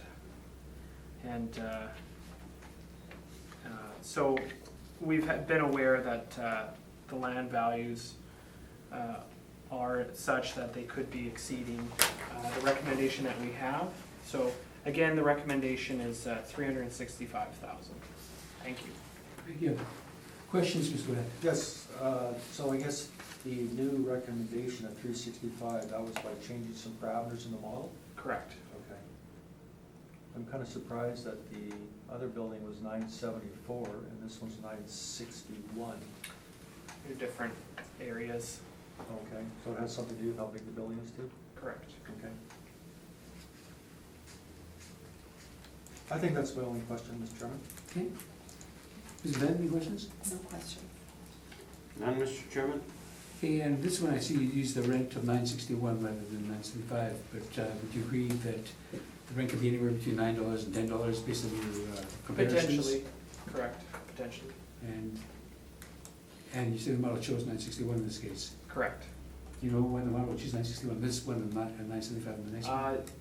Mr. Yeah, Wack, I know. similarly, Yeah. that's the size. I know, it seems to So be, it's- I'm just wondering, so it seems a little arbitrary from my vantage point. Yeah, That's what I'm it's economies of scale, so it's because it's a statistical Oh, I model. see. So it's in fact, it's, okay. Right. Yeah, that's my question, thank you. Here is right. Yes, I just have a picture handout. This is comparable 3 that the assessors used on the last two properties at $9 a square foot, and you'll see that's actually a retail strip with parking in front of it.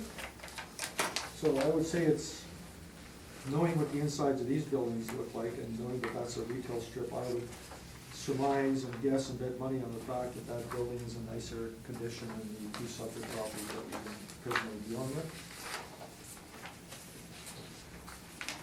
So, if you look at page 1 of my brief, the assessor's gone over most of everything. It's avalanche flooring, and that's actually a plywood sign up there. The building is kind of rough. It's quite rough inside. In fact, I'll just, the assessor got these pictures too, so this will just give you an indication of what the inside looks like. There's an overhead door. Just want to record my objection to bringing in photos, but Well, if it's new evidence, you say Well, no, it's it's not- a rebuttal, I don't know, but we're gonna call it. I've sent the assessor pictures, he's seen them all. It's just that, instead of describing it, it's just pictures of the inside of the building. Well, technically, you can't provide more evidence unless it's agreeable by the. Well, even though he's seen it all? Even though you've seen it all, it's not part of your briefing. Okay, well, I have no problem with that if you don't want to have it. Well, it's nothing I wanted, I think that the parameters require filing of evidence 7 days before the hearing. Well, I think it's, You know, as you said, that anybody can drive down the street and drive in the store and look to see what it is. well, yeah, we're not gonna do that though, Okay. when we make this decision. That's fine. Anyways, so the property, and the assessor's pictures actually has an overhead door at one end. The property's not very deep, it's wide, but not very deep. So I would say it's probably like 25 feet deep. They do run a forklift inside to remove carpet rolls and put carpet rolls in. Ceiling's in bad shape, the floor's all broken up because of the tiles, and the floor's all broken up because of the forklift. The outside back wall has plywood on it, so the rolled up carpets don't wreck the wall. If you turn to page 2, you'll see that the actual net operating income is $22,317, which works out to basically $7.44 a square foot. Basically, the property increased by 35% in 2 years. Rent really hasn't changed, building hasn't changed. So if you turn to the next page, I think one of the better comparables is the one I handed out the assessors using a 30/50 portage. So I'm using $9 on this space, and using $9 in the parameters, I'm getting a value of $320,000. That's my presentation. Thank you, any questions? just again, quickly, on your last page, these comparables, you had mentioned are asking rents from the Johnson report? Correct. Okay, no more questions. Thank you, any questions, Mr. Merritt? I have none, Mr. Chairman. Ms. McFadden? And I have none. You were with us. So that completes matters. To withdrawals, thank you. Thank you.